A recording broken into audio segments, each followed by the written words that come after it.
Este gobierno manda por adjudicación directa 9 de cada 10 contratos. O sea, no cree en la fiscalización, en el escrutinio público. Pues parece que en esta recta final del sexenio está desatado, está tratando de aniquilar todo lo que no pudo hacer al principio, y nada más porque le quitamos la mayoría calificada en el 2021.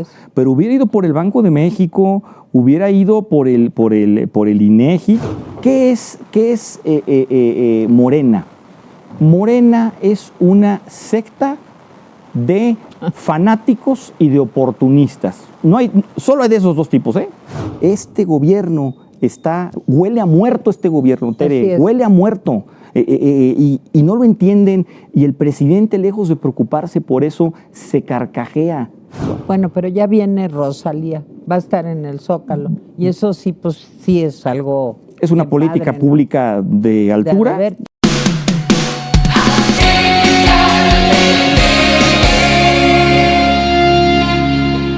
Hola, ¿cómo están? Bienvenidos a una emisión más de Valle de Lágrimas.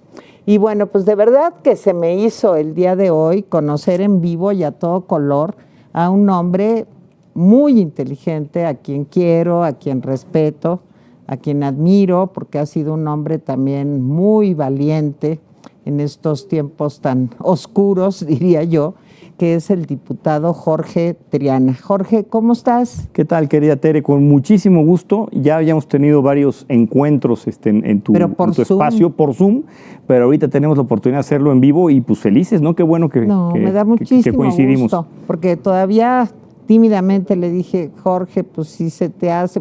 Dije, me encantaría que fuera presencial, y me dijo muy amable y generoso con su tiempo. Me dijo, no, yo voy, Tere. Y cosa con muchísimo que te aprecio gusto. Muchísimo. Jorge es abogado, les quiero decir que tiene posgrado en políticas públicas, es un político del Partido Acción Nacional con una larga, es un hombre joven, como ustedes ven, pero con una larga experiencia legislativa. Fuiste diputado aquí en la Ciudad de México, cuando en aquellas épocas se decía Asamblea del Legislativa. Distrito Federal. ¿Te acuerdas, Jorge? Así es. Sí.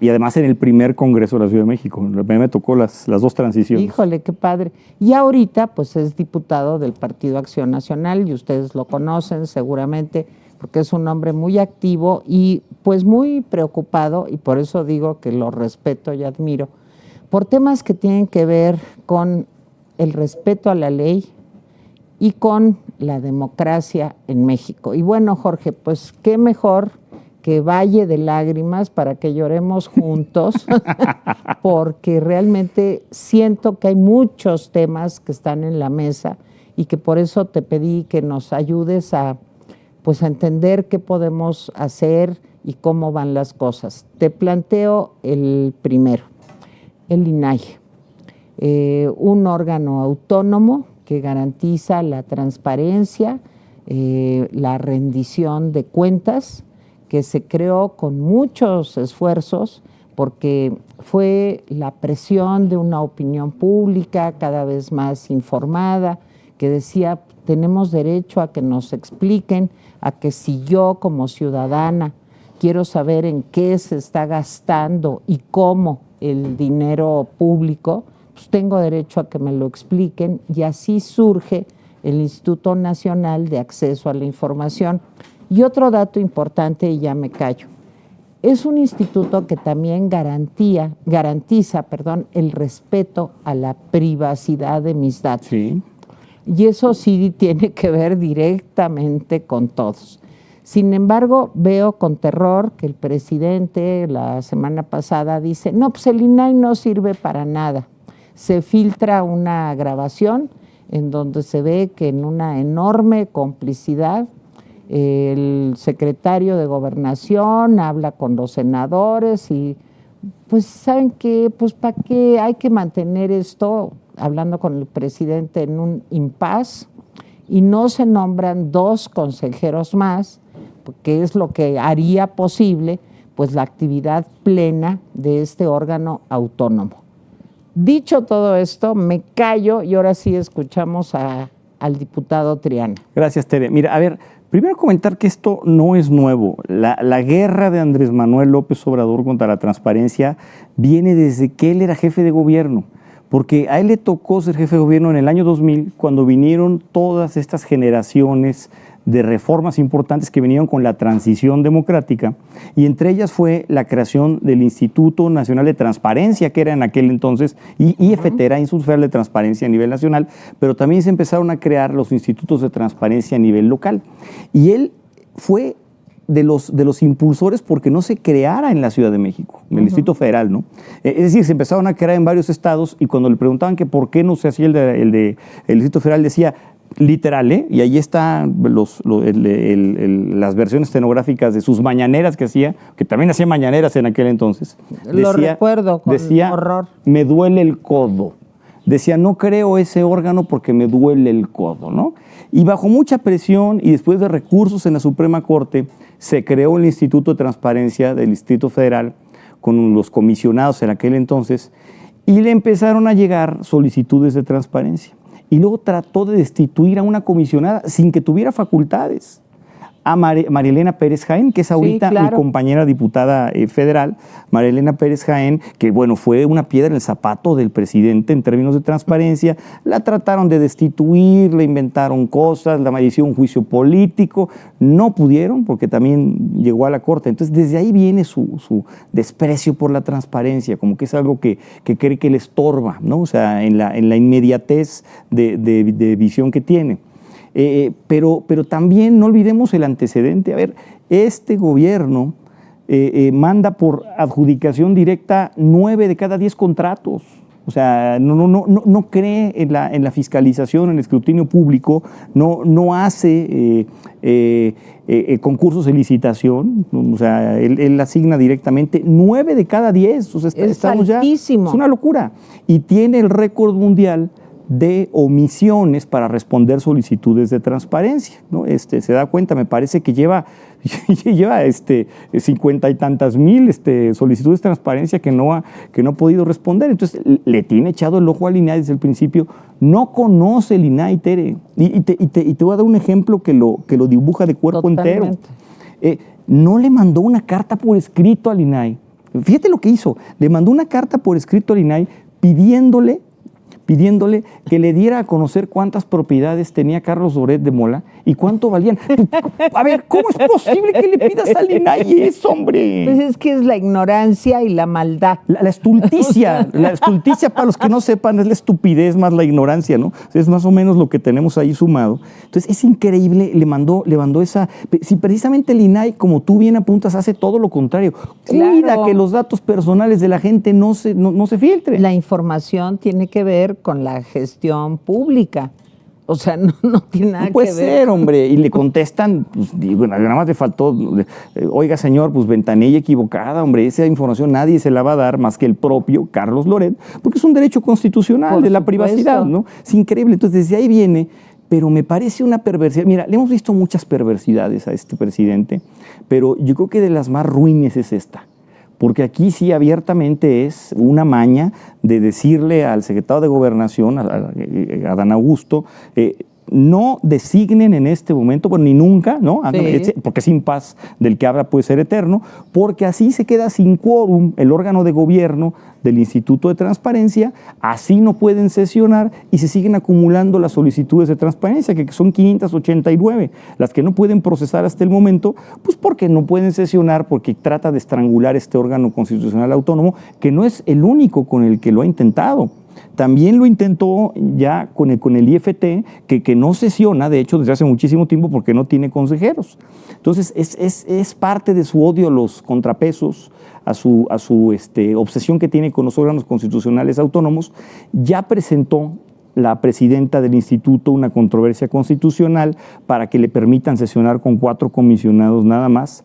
Y lamentablemente el turno de esa controversia le cae a una ministra López Obradorista, que es Loreta Ortiz, pues, que casualmente estamos hundidos. Se fue de vacaciones estos días, pidió sus vacaciones cuando le llegó eso.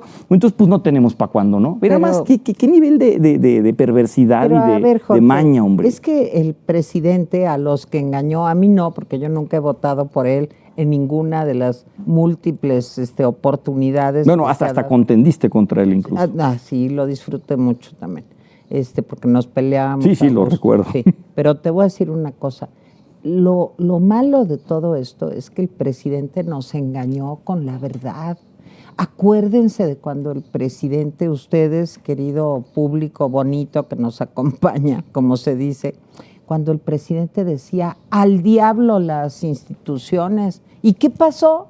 Pues llegó al poder y al diablo las instituciones.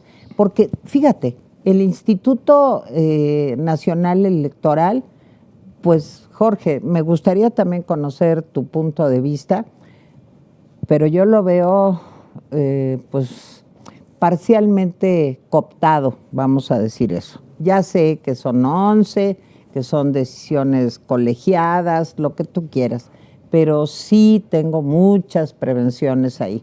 La Comisión Nacional de Derechos Humanos, que como tú bien sabes fue el primer órgano autónomo de nuestro país, ya no existe. No.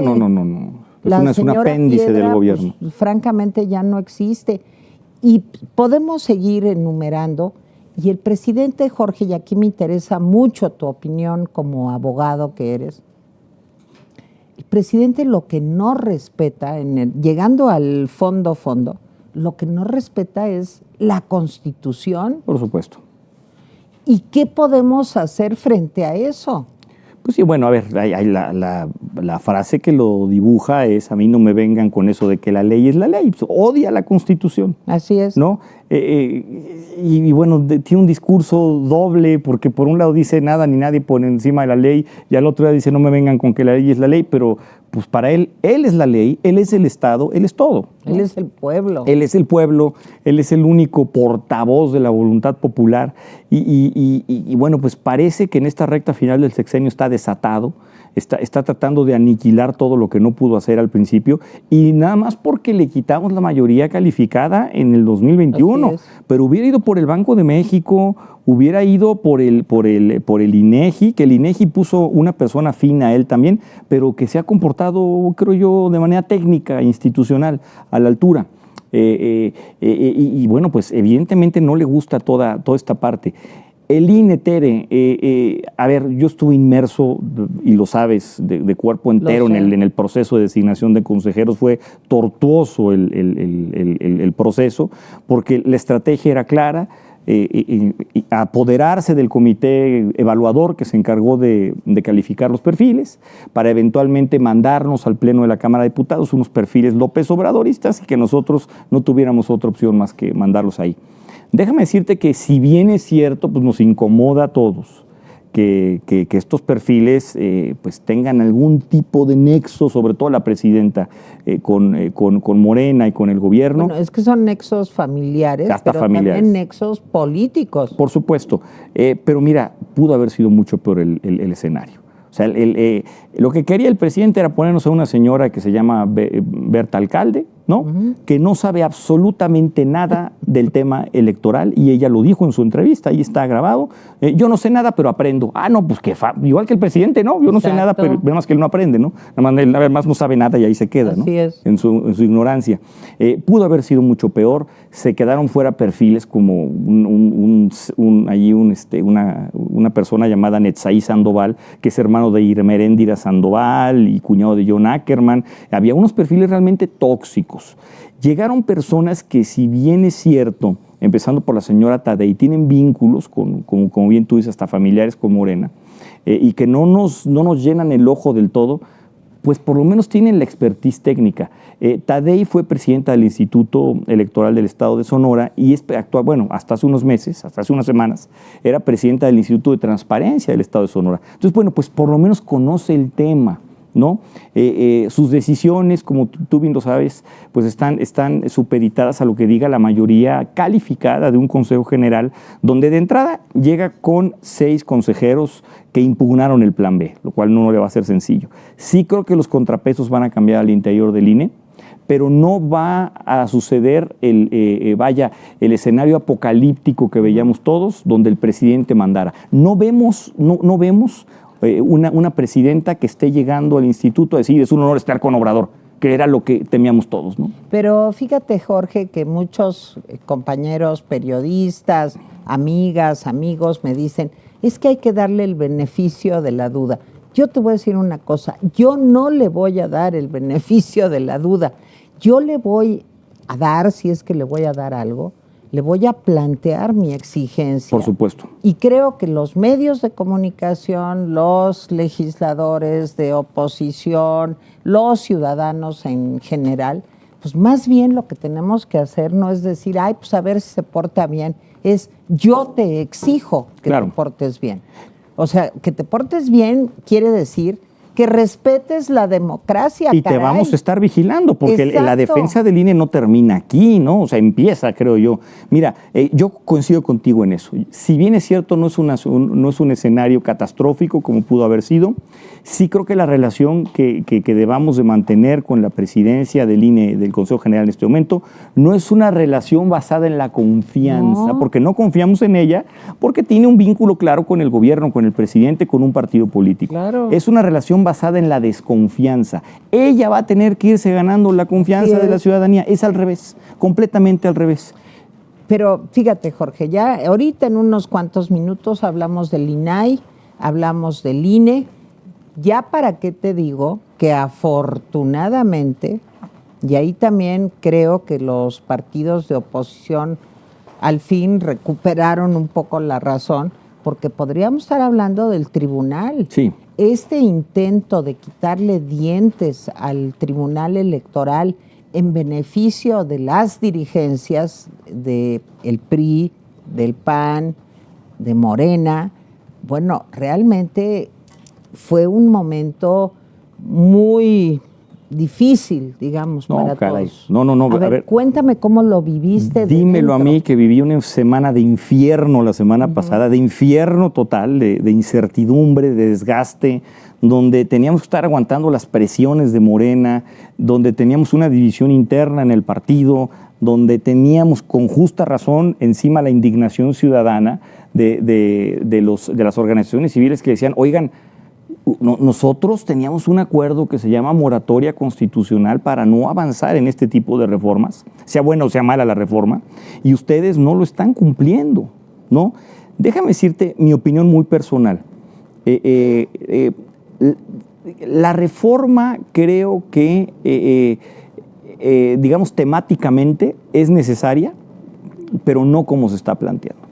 Eran dos cosas. Era ponerle orden a las acciones afirmativas. Yo creo que no se le pone orden a las acciones afirmativas quitándole las atribuciones al tribunal para poder emitir sentencia al respecto, sino legislando en la materia, y no lo estamos haciendo. Y también se le estaban quitando sus atribuciones en materia de vida interna del Congreso, lo cual se podría solucionar creando una sala especializada en la Corte que no está creada. Primero creemos la sala y después quitemos las atribuciones. Ese es mi tema. Punto número 1. Y punto número 2, no es el momento. Exacto. No es el momento ni siquiera de debatirlo, ni siquiera de ponerlo sobre la mesa, ni siquiera de plantearlo. Es que, Jorge, eso que acabas de decir es un asunto de sentido común. No necesitas ser politólogo de Harvard para darte cuenta de que no es el momento. Todo es extraordinariamente difícil para que se consolide la democracia en México, o ya deja que se consolide, que no vayamos para atrás. Por supuesto. Como para encima plantear esto. Entonces, me da mucho gusto que esto no haya No, a mí también. A mí me quitó un peso enorme de encima porque pues muchos de nosotros, como comprenderás, estábamos entre la espada y la pared y tratando ahí de hacer fuerza. Pero mira, creo que aquí mencionamos hace un momento que la relación con la presidenta del Consejo General debería ser basada en la desconfianza. Que no se nos olvide a los partidos de oposición que nuestra relación con la sociedad civil también está basada en la desconfianza.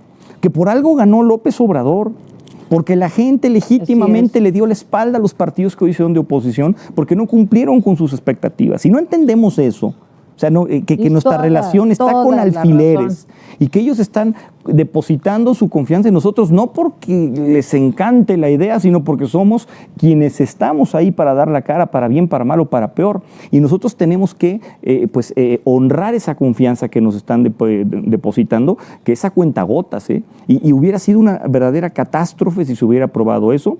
Quizá hubiéramos solucionado algún, no lo sé, no quiero meterme en ese escenario, pero realmente hubiera sido costosísimo porque lo mucho que hemos avanzado con la marcha en Reforma, con la concentración en el Zócalo, con tirar el plan A, el plan B, hasta con el, digamos, matizar un poco el tema de los consejeros, ¿no? Con la suspensión de estas reformas, lo hubiéramos retrocedido. Ay, Jorge, fíjate que yo tengo mis dudas de que de veras esté ya muerto el plan B. En una de esas podría resucitar, y te voy a decir lo peor. Yo digo, ya se nos olvidó por qué la señora Yasmín Esquivel está en la Suprema Corte de Justicia. Por contratos de obra pública, así de simple. Exacto. O sea, ¿cómo es posible? Y aquí sí te quiero decir, yo tengo una enorme decepción. Yo estudié en la Anáhuac y me duele muchísimo que pase esto. Y lo mismo en la UNAM, que es el origen de todo. Hace 3 meses, Jorge, que sabemos que hubo plagio en la tesis de licenciatura y en la de doctorado. Y ninguna de estas dos instituciones han realmente, pues, han hecho lo que tienen que hacer. Porque no es que les estemos exigiendo algo descabellado. No puede ser que una persona que no tiene la licenciatura en Derecho esté ocupando un asiento en el órgano máximo. Donde se exige licenciatura en Derecho. No, la ley, o sea, imagínate. Donde se interpreta la ley y se califica la ley. A ver, Jorge, tú hablabas hace un momento de Loretta Ortiz y hablabas de Yasmín, y pues yo tengo mis dudas también en cuanto a un par más de ministros que pues a la mera hora, quién sabe cómo van a votar. ¿Crees que de veras el plan B está muerto? Yo veo muy complicado que reviva, que entre en práctica. Quizá no veamos antes del inicio del proceso electoral su muerte como tal, su agonía, pero creo que puede mantenerse suspendida para el 2024, lo cual ya sería un avance enorme. Y si analizamos la composición de la Corte, pues sí, hay por lo menos 2 ministras que están completamente entregadas al poder, al gobierno, a la oligarquía, porque son parte de la nueva oligarquía. Así es. Yasmín Esquivel es esposa de un señor que se llama José María Riboy. No estoy siendo machista porque estoy diciendo la realidad. Así es. O sea, ¿no? Bueno, y este señor ha obtenido cuantiosas cantidades de recursos, de contratos de obra pública en los sexenios en la Ciudad de México de López Obrador y de Marcelo Ebrard. Y Claudia Sheinbaum acaba de otorgarle también millones y millones de pesos metiéndolo al Consejo Consultivo del Metro, ¿no? Cosa que se acaba de saber. Los vimos paseando hace poquito en Canadá en las vacaciones, se fueron a esquiar, pobrecitos. Les tomaron fotos y ¿sabes qué hizo Yasmín Esquivel? Es un tema de hoy, ¿eh? Demandó por daño moral a los periódicos que sacaron las fotografías. O sea, esa señora está a la defensiva, ya a un nivel de ruindad terrible. Y Loretta Ortiz, pues lo mismo, fue diputada del PT, y su esposo es José Agustín Ortiz Pinchetti, fiscal para delitos electorales, íntimo amigo de López Obrador y fue su secretario de gobierno cuando él era jefe de gobierno. Son parte de la oligarquía de este país, Tere. O esa palabra que odian les encuadra perfectamente, les enchufa perfectamente. Los otros 2 ministros que propuso Andrés Manuel López Obrador, uno de ellos es Juan Luis González Alcántara, que por cierto fue mi profesor. Y ella es Ríos Farjat. Margarita Ríos Farjat, han demostrado, por lo menos ecuanimidad. Han demostrado madurez y respeto al cargo que están ostentando. De hecho, hay un proyecto para tirar de plano la militarización de la Guardia Nacional que pretendía López Obrador, y el proyecto es de Juan Luis González Alcántara, que ya se le están yendo con todo. Y Margarita Ríos Farjat ha fallado en contra de proyectos del presidente en varias ocasiones, y hasta el presidente en las mañaneras ha dicho que es una traidora. Estoy de acuerdo, Jorge, pero no me tranquilizo. No, bueno, tranquilos no podemos estar nunca. Te voy a decir otra.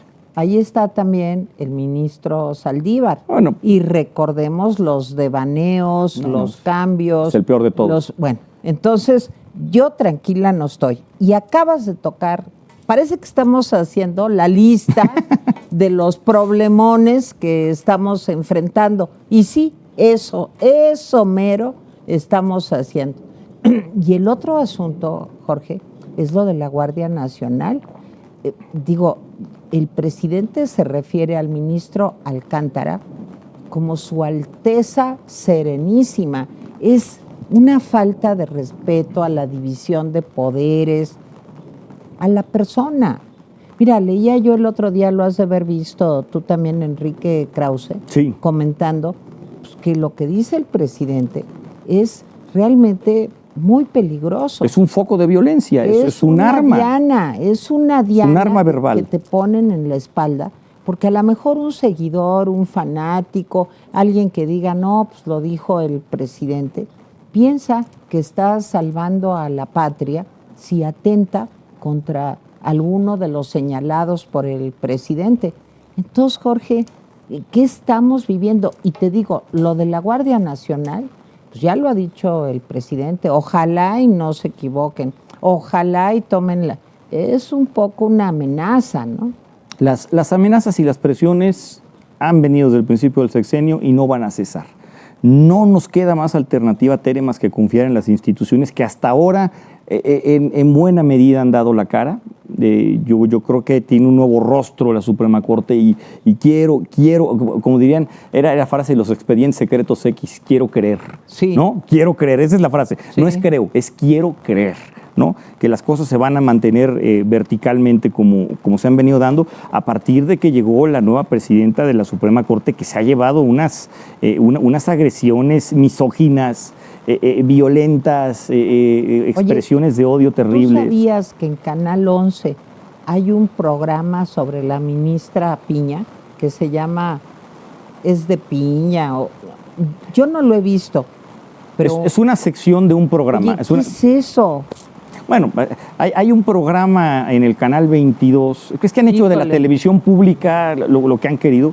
Hay un programa en el Canal 22 que se llama Chamuco TV, donde están estos moneros paleros del gobierno, ni me acuerdo cómo se llaman, ni me interesa acordarme. A mí tampoco. Bueno, esos payasos, donde ayer estaban contando una historia donde Delfina Gómez era lo mejor del mundo y que le hicieron fraude electoral y que el PRIAN y que una serie de cuestiones, utilizando el recurso de los impuestos de la gente para hacer promoción política. Es una tragedia lo que han hecho con eso, pero todo parte de lo mismo. Mira, ¿qué es Morena? Morena es una secta de fanáticos y de oportunistas. Solo hay de esos dos tipos, ¿eh? O son unos fanáticos, que creo que son los menos los fanáticos, ¿no? Los que escuchan y atienden el llamado nomás por convicción propia y obedecen, ¿no? Son como zombies. Javier Lozano y yo les decimos semovientes. Los bienes semovientes, sí, a la luz del Código Civil, son los animales, ¿no? Un caballo es un bien semoviente, una res es un bien... Los mueven como quieren, ¿no? Entonces están esos. Y luego están los oportunistas. Los oportunistas son los que reciben desde una despensa hasta un contrato millonario de obra pública del gobierno. Y defienden... Hasta un cargo. Un cargo, una chamba, una expectativa de trabajo, lo que sea. Y defienden eso aún en contra de sus convicciones. Esos son los peores. Porque esos son los que se pasan de un lado a otro con una facilidad enorme. Pues ahí están las corcholatas. Ahí están. Digo, dicho sea con todo respeto, pero a mí cuando me dicen, no, es que el señor Ebrard es distinto. No, hombre, por favor.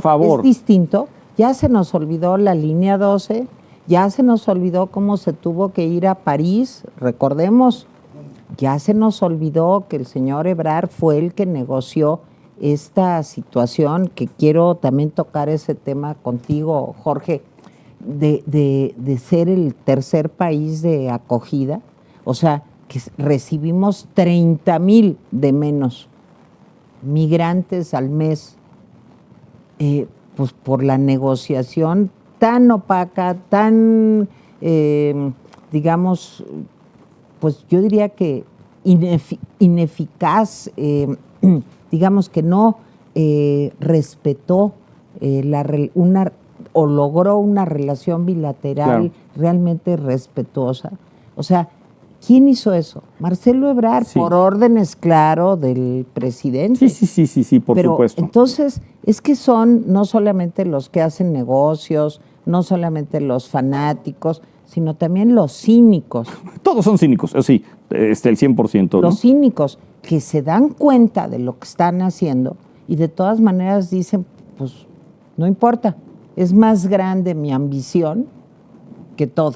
Paso por encima por encima de lo que sea. ¿Y cómo ves el tema de los migrantes? Mira, a ver, este es un tema bien interesante el que estás tocando, porque muchas veces se nos olvida. Habemos los que hemos estado muy al pendiente de lo que pasa en todo el sexenio y que hemos estado tomando nota y analizando desde el principio, pero la gente se les olvida cómo es la cosa. Principios del sexenio, el presidente sale a decir que bienvenidos todos los migrantes, que hasta les va a dar un salario mínimo y que los va a poner a trabajar y que las maquilas y quién sé qué. Y luego llega Donald Trump, le truena los dedos, le chasquea los dedos y ahí es cuando dice Donald Trump, nunca vi a alguien doblarse como Andrés Manuel López Obrador. ¿Por qué? Porque Andrés Manuel López Obrador aceptó que 100,000 efectivos del Ejército y de la Guardia Nacional se apostaran en la frontera norte del país, ¿no? Y sur también. El sur, pon tú que ya estuvieran, ¿no? Entonces, teníamos un flanco en el sur para que no pasaran y uno en el norte para que no entraran a Estados Unidos. Exacto. O sea, fuimos el muro de Donald Trump. Cumplió su palabra, sin darnos un centavo para poder llevar a cabo estas labores de su Border Patrol de una manera indigna, ¿no? O sea, es de verdad agachona. Nunca vimos un presidente tan agachón, yo creo, yo creo que es de Benito Juárez. No, nunca. Así te lo comento, ¿no? O sea, primero con Donald Trump, ¿no? Y entonces da un viraje la política migratoria de este país. Quien era presidente del Instituto Nacional de Migración, que era una persona académica que sabía del tema migratorio, renuncia, dice, a mí no me dijeron que esto era así, se retira. De entrevistar a Tonatiuh.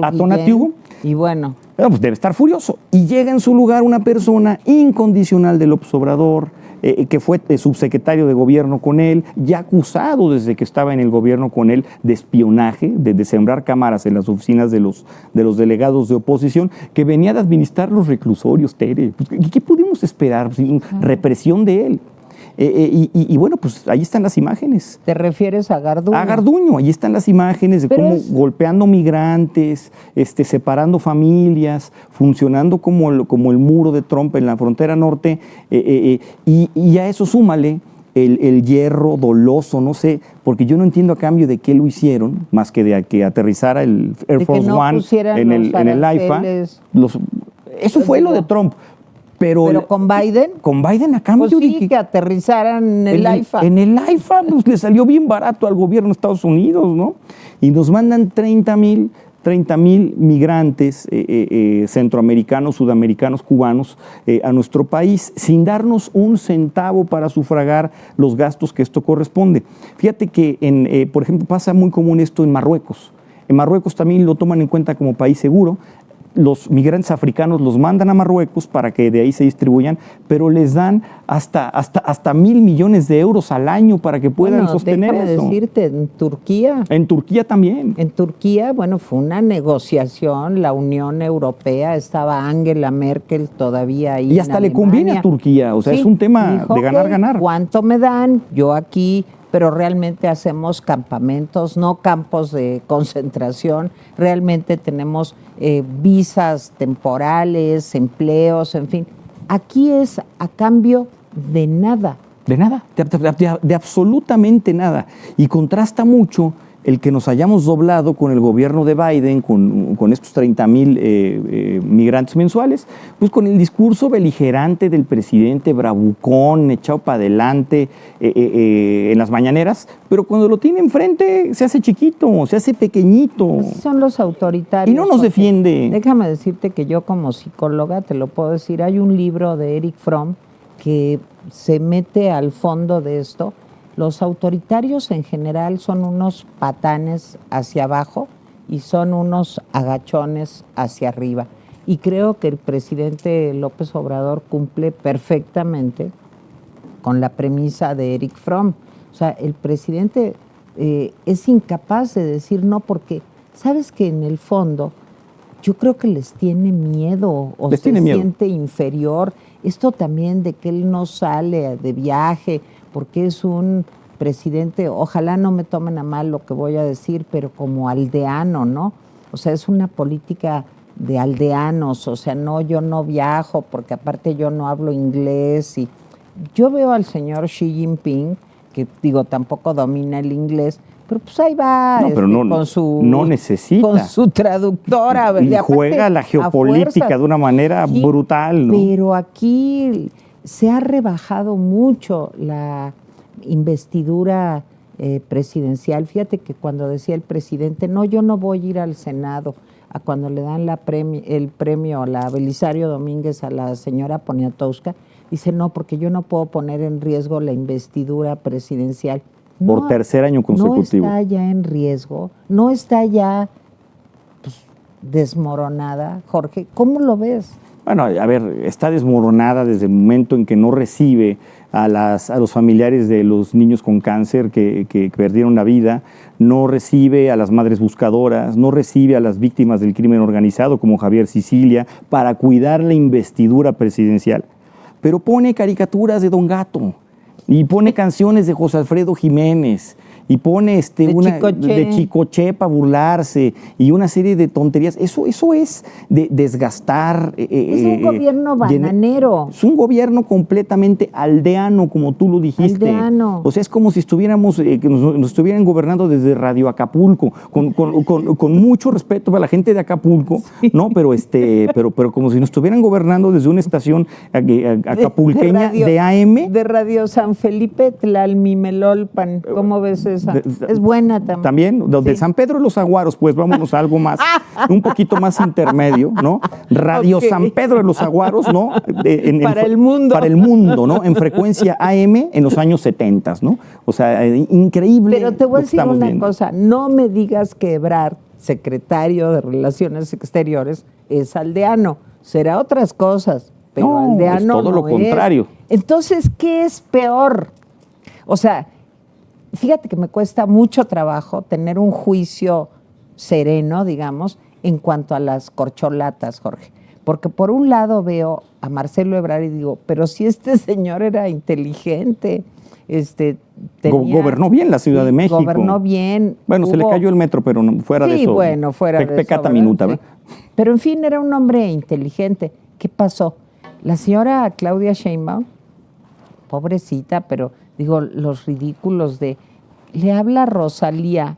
¡Ay, Rosalía! Bueno, o sea, yo digo, ¿a qué se puede Y los ridículos llegar? del propio Marcelo en TikTok también dan pena ajena. Exacto, con ositos de peluche y bailando y no sé qué. Y el señor Adán Augusto, a ver, ¿me puedes explicar cómo un hombre que se ha vuelto como la parte más dura, digamos, el operador más duro de este gobierno, puede también estar aspirando a gobernarnos? Me da mucho miedo, Jorge. Sí. Ahora, ¿qué pasa en la oposición? Mira, primero te respondo lo primero. Lo que sucede es que el presidente precipitó la sucesión desde el 2021. Dijo, ya, arrancan, dio el abanderazo de salida, les puso mote a sus aspirantes, les puso corcholatas, enumeró una lista, dijo, ustedes son los que van a aspirar. Y entonces pues hacen todo lo posible por congraciarse con el presidente, hacen todo lo posible por quedar bien con él, porque tienen un solo elector, Tere. Esto es increíble. Claro. Tienen un solo elector. Ellos no tienen programa de gobierno. Claudia Sheinbaum no tiene un programa para abatir la pobreza. Marcelo no tiene un programa para reactivar la economía, ni Adán Augusto tiene la solución para la inseguridad. Ellos tienen un solo elector y está en Palacio Nacional y tienen que quedar bien con él. Entonces, bueno, pues tienen que quedar bien con el electorado que es de una persona. Pero además, ¿sabes qué? No pueden tenerlo, porque imagínate, cuando se hagan disque debates o lo que sea entre ellos, ¿qué van a decir? Voy a cambiar esto no funcionó, voy a regresar a las escuelas de tiempo completo, voy a reponer los fideicomisos para enfermedades catastróficas, no Tere, pueden. Sin que haya habido un debate formal entre ellos, ¿no? Ya la discusión entre sus simpatizantes es ver, tú no eres tan cercano a Andrés Manuel porque tú eres neoliberal, porque tú piensas esto y esto. Bueno, ¿no le escupieron en la cara a Marcelo en la marcha de ahí del oficialismo? Sí. ¿No le aventaron un paletazo, creo, en la cara también? ¿Cómo tratan a Monreal diciéndole que es un traidor por 2 o 3 cosas que ha pensado diferente? O sea, realmente se basa en una lealtad ciega esto que tienen ahí, ¿no? Ahora, ¿Qué pasa con la oposición? En este momento, mientras estamos grabando, Sí. hay un evento muy importante donde se están reuniendo prácticamente todos los aspirantes, los que han manifestado su intención de contender por la presidencia de la República, del PRI, del PAN, del PRD, independientes. Está Santiago Krill, Lili Telles, está de la Madrid, está Claudio Ruiz Massieu, Beatriz está Mancera, Paredes, Beatriz Paredes, Demetrio, mi amigo. Demetrio Sodi, está José Ángel Gurría, Mancera, están Ildefonso todos, Ildefonso. Todos están ahí reuniéndose, me parece algo muy importante. Evento organizado por las organizaciones de la Marea Rosa. Yo entiendo la desesperación de mucha gente de que no ven que haya movimiento y que haya un candidato visible en este momento. Hay que ser respetuosos de los tiempos también, pero creo que ya nos tenemos que empezar a mover y creo que lo del día de hoy es muy importante. No sé, Jorge, te voy a grillar, pero tantito. Todo tuyo. Pero pues como que de aquí a 6 años, fíjate, acuérdate que yo soy la que te estoy grillando, ¿eh? No sé, Jorge, yo pienso que un candidato a lo mejor con tus características, joven, valiente, porque a mí me da mucha risa cuando dice el presidente López Obrador que hay un cambio generacional. Válgame Dios. Adán Augusto tiene 58, pero se ve como de 80. Digo, mira quién habla, ¿verdad? Yo también, pues digo, pues es la verdad. Pero tú te ves joven, Tere, y además no eres del gabinete. Eso sí es lo que digo. Marcelo Ebrard es el cambio generacional, pues tampoco. Y la señora Sheinbaum, dicho sea con todo respeto, pues tiene 60 años, ¿verdad? Entonces cuando dice el presidente es que estamos viendo el cambio generacional. Pero yo ahí sí le doy la razón al presidente, Tere. Yo creo que sí hay un cambio generacional, porque mira, el joven Ignacio Valle, que creo que tiene 125 años de edad y perteneció al gabinete de Díaz Ordaz, y no es broma lo que estoy diciendo. Claro que él trabajó con Díaz Ordaz y de Echeverría, y ha estado en todos los sexenios posibles. Claro. Y el joven Bartlett, el Nobel, que tiene un futuro por delante promisorio. Sí, como el de salud. Y el señor Hertz, Alcocer, Hertz, bueno, el de comunicaciones que era Arganis, creo que ese sí rebasaba los 90 años. Jiménez Espriu. El cambio yo creo que sí es un cambio generacional, porque estamos cambiando de la generación X, que son los que deberían de estar en este momento, si no es que millennials en el gobierno, a los boomers, ¿no? Que son los años atrás de los boomers, yo ¿no? creo que atrás de los boomers. No sé qué hay atrás de los boomers, pero ahí deberían estar. Yo tampoco, pero creo que hay la bomba atómica, pero te quiero decir algo. La bomba atómica. Sí, pero te quiero decir algo, ¿cuál cambio generacional? Entonces veo un político como tú, ya hay otros más, pues jóvenes, con una perspectiva fresca, distinta. Y entonces digo, pues a lo mejor tendríamos que apostarle a algo así. ¿A ti nunca se te movió el piso, digamos, con relación a esto, Jorge? Mira, yo creo que esto es de momentos y de oportunidades. Yo te lo comento a nivel muy personal. Aquí no le gustaría ser presidente de su país, ¿no? Por supuesto. Y creo que para poder ser candidato presidencial se necesita cumplir con ciertas características coyunturales y hay que adivinar cuál es el momento, ¿no? Veremos qué pasa más adelante, pero yo coincido contigo en que necesitamos una persona con ideas diferentes. Los nombres que acabamos de barajear, sin dejar de ser de calidad, todos buenos, pero muchísimos, buenos perfiles, son amigos míos, inteligentes.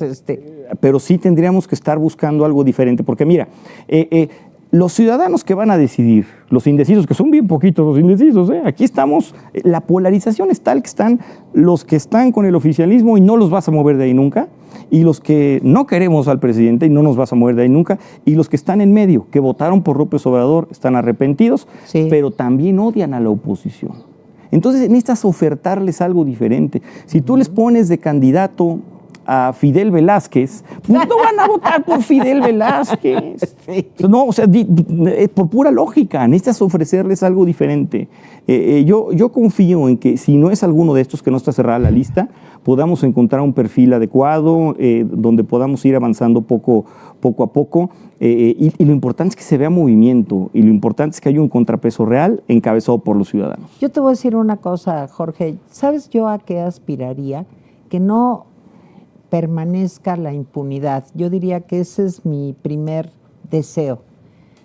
Y que no queden también en el olvido los grandes crímenes de Estado que hemos tenido, como el caso de los migrantes en Ciudad Juárez.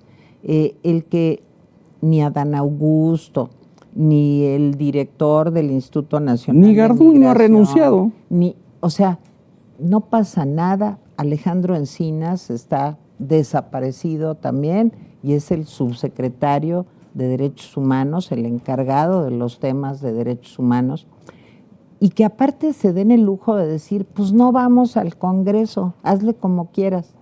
La directora del metro, cuando la tragedia... Florencia Serranía, que está en otro puesto del gobierno. Está en otro puesto. O el señor de Segalmex. O Valle está ahí en el INAFED, en Gobernación. El INAFED es una biblioteca, ¿eh? Él está gustísimo administrando una biblioteca, ganando 120,000 pesos mensuales. Bueno, eso es a lo que yo aspiraría, a que realmente termine esta impunidad, que a mí me avergüenza como ser humano, que seamos capaces, todos los ciudadanos, de ver, pues como que ya nos estamos acostumbrando a la cantidad de muerte que ha dejado esto, que el presidente diga ya chole a deudos de esposo, hijo, hija, parientes desaparecidos, como pasó en Fresnillo. Ay, ya chole, ya no me digan. Ya no quiero hablar de feminicidios, ya quiero que hablen de mi rifa del avión presidencial, ¿no? ¿Qué es eso? No, es una indolencia criminal que tarde o temprano se va a pagar y será juzgado por la historia y espero que por la ley y que alcancemos a ver todo eso. Mira, dejemos de lado los 700,000, 800,000 muertos por el COVID, ¿no? Con una pandemia pésimamente administrada, dicho por organismos internacionales. Así es. Dejemos de lado los 150,000 muertos por los abrazos no balazos de la política en seguridad del presidente. Pero, a ver, vamos a remitirnos a los muertos en Tlahuelilpan, en el estado de Hidalgo, por una explosión que no sabemos quién es el responsable, por los muertos envenenados en el hospital de Pemex en el estado de Tabasco, por los muertos por negligencia criminal de una inundación que hizo cortocircuito y murieron pacientes en el hospital del IMSS de Tula, Hidalgo. Remitámonos a estos migrantes, sumemos la cantidad de fallecidos que hay, bueno, los 3,000 niños muertos por falta de quimioterapias. Este gobierno huele a muerto este gobierno, Tere, huele a muerto. Y no lo entienden y el presidente, lejos de preocuparse por eso, se carcajea. A lo mejor no de eso, pero se da el lujo de carcajearse y de reírse y de contar chistes, que solo él entiende, por cierto, ¿no? Y solo él se ríe de ellos, en medio de una tragedia. Nunca habíamos visto algo igual. Bueno, pero ya viene Rosalía, va a estar en el Zócalo, y eso sí, pues sí es algo... Es una política pública de altura. A ver, tú que eres maestro en políticas públicas, es lo que se necesita ahorita. ¿No? Sí, yo creo que van bien porque, mira, primero trajeron al Grupo Firme, y luego trajeron a Rosalía, y pues así es como se va armando un buen gobierno, ¿no? A base de... no se dejó Bad Bunny. Bad Bunny no se dejó, pero todavía... No se dejó, pero es cosa de que Claudia le eche les falta constancia, les falta constancia para que puedan llegar. Hazme el favor, Tere, o sea, de verdad no puede ser, es una vacilada de gobierno y lo más increíble de todo es que una buena cantidad de ciudadanos, insisto, ya sea por fanatismo o por oportunismo, se convierten en cómplices de él. Diputado Triana, quedan 15 días de trabajo legislativo y será ya en septiembre cuando pues en el otro periodo pues ya estemos muy cerca del momento esperado, pues las corcholatas habrán violado la ley electoral, todo lo que quieren, seguirán haciendo campaña ahora más intensamente. ¿Qué sigue para la Cámara de Diputados? Caray, qué buena pregunta me haces, porque yo estoy muy preocupado y lo quiero externar aquí en tu espacio, no lo he externado en medios de comunicación, escribí mi columna del Universal de esta semana sobre este tema. El presidente mandó a la Cámara de Diputados 2 reformas realmente tóxicas en vísperas de la Semana Santa. Una es en materia administrativa, reforma 23 leyes secundarias, y se maneja un concepto que se llama cláusula exorbitante. No, ya ni me digas. ¿Qué significa esto? que el gobierno puede rescindir contratos, manipular los contratos ya firmados, retirarse de los compromisos comerciales que se tengan con particulares sin necesidad de acudir a órganos jurisdiccionales, a un juez, sin pagar indemnización, puede retirar concesiones, puede retirar permisos, sin pagar indemnizaciones, sin que haya consecuencias legales. Y esto es pues, una característica de un régimen autoritario. No, pero además esto va a acabar con la improbable ya de por sí inversión extranjera. ¿Quién va a querer invertir en un país donde los 3 pesos que tienes invertidos corren riesgo de que te los quiten de un día para otro sin pagarte tu indemnización? Nadie. ¿Y qué país va a creer nosotros como socio comercial si tenemos la cláusula exorbitante donde, por cierto, fíjate más los ejemplos, ha sido implementada en Venezuela, sí, claro, en la Argentina de los Kirchner, ha sido implementada en Bolivia? Y en todos los casos ha fracasado porque todo deriva en tribunales internacionales y en arbitrajes donde tenemos que pagar millones de dólares de compensación con cargo a los impuestos de la gente. Pero fíjate que al presidente todo lo que digan los organismos internacionales tampoco le preocupa, a pesar de que constitucionalmente, y tú eres abogado, Jorge, si México firma un tratado internacional con la Comisión Interamericana de Derechos Humanos, en fin, con una instancia internacional, constitucionalmente tiene que cumplir ese tratado. A partir del año 2011, cualquier acuerdo, cualquier tratado internacional tiene fuerza de ley a nivel constitucional. Exacto. O sea, y están obligados. Fíjate nomás estos mañosos lo que hicieron, porque yo ya leí toda la iniciativa. Sí. En la ley de expropiaciones quitan un párrafo, desaparecieron, borraron un párrafo que decía que pues, no procedían las expropiaciones si se tenía un convenio internacional firmado en ese sentido. Entonces, con eso creen que ya se ampararon en esto. Claro. Pero pues esto por supuesto que es constitucional, ¿no? Es la manera como le quieren dar la vuelta. Y además es bien cómodo porque él puede violar y pisotear la ley en este momento y los arbitrajes tardan años. El presidente que llegue en el 2027 va a terminar pagando los platos rotos de Andrés Manuel López Obrador. Es un despropósito y desde mi punto de vista, Tere, esta reforma que te acabo de describir en unos segundos es la más tóxica y más regresiva que ha presentado en todo el sexenio. Así es. Y aparte en su nombre lleva el pecado. Cláusula exorbitante. No puede haber mejor nombre Por para supuesto. esto. Bueno, y eso se va a discutir ya en septiembre. Yo pensaría que en septiembre por la complejidad del tema, porque meten otras cosas, meten otra vez prohibir a los particulares, a los funcionarios que no se contraten con particulares hasta 10 años después, una serie de tonterías, la austeridad, demás. Yo esperaría que esto se analice en Parlamento abierto, pero hay el rumor fundado de que quieren que esto salga antes del 30 de abril. No puede ser. Y son capaces de hacerlo dispensando trámites en el Congreso. Lo han hecho. Así claro. aprobaron la militarización y así aprobaron el Plan B.